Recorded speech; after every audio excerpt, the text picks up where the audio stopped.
घेऊन घे भाई कॅमेरा मागे रील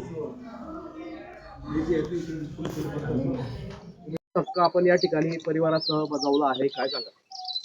बोटावरती रंग न्यायशाहीचा, उत्साह साजरा करूया लोकशाहीचा. म्हणून आज लोकशाहीने जो मतदानाचा अधिकार दिलेला आहे तो अधिकाराचा हक्क बजावताना एक आनंद वाटतोय.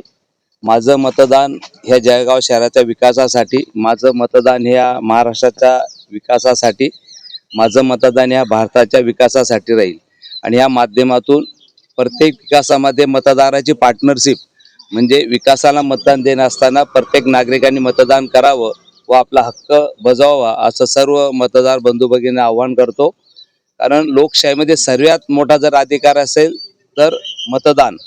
आणि ह्या माध्यमातून सर्व ठिकाणी बघा, तुम्ही एखाद्या वेळेला मंदिराला गेला तरी तिथे कोणीतरी ओळखीमुळे लवकर दर्शन होऊ शकतं, पण मतदान एक असं आहे की ते कुठलाही ओळख लागत नाही किंवा वसिला चालत नाही. त्याच्यामुळे इतका मोठा अधिकार आपल्याला लोकशाहीने दिलेला आहे.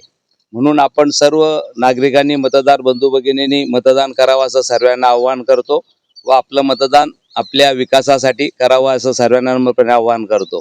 जय हिंद, जय महाराष्ट्र. यावेळी जर बघितलं तर महापालिकेच्या निवडणुकीची जबाबदारी जी होती ती आपल्याकडे होती. निवडणूक प्रमुख म्हणून आपण ही जबाबदारी या ठिकाणी पार पडलेली आहे. काय वाटते मामा, उद्या या ठिकाणी निकाल पार पडणार आहे, किती जागा महायुतीला मिळणार आहे, भाजपचं?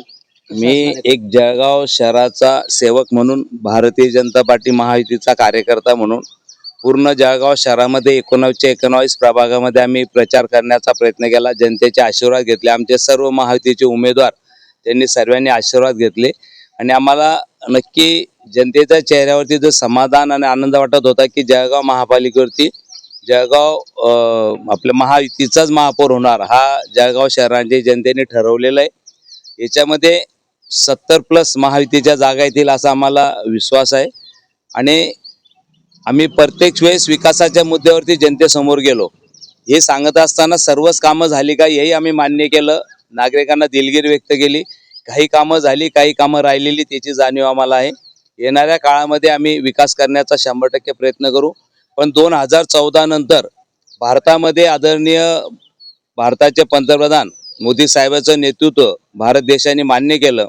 त्याच्याच पाठीमागे राज्यामध्ये आदरणीय देवेंद्र फडणवीसचं नेतृत्व मान्य मुख्यमंत्री मान्य केलं आणि मी जळगाव शहरात पहिल्यांदा आमदार झालो.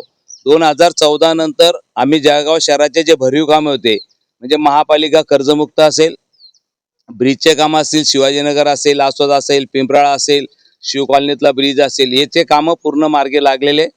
या नवीन MIDC असेल तिचा प्रश्न मार्गी लागलेला आहे. गाळ्यांचा प्रश्न मार्गी लागलेला आहे. बायपास सुरू झालेला आहे. समांतर रस्त्याचा प्रश्न मार्गी लागलेला आहे. भरीव कामं पूर्ण झालेले आहेत.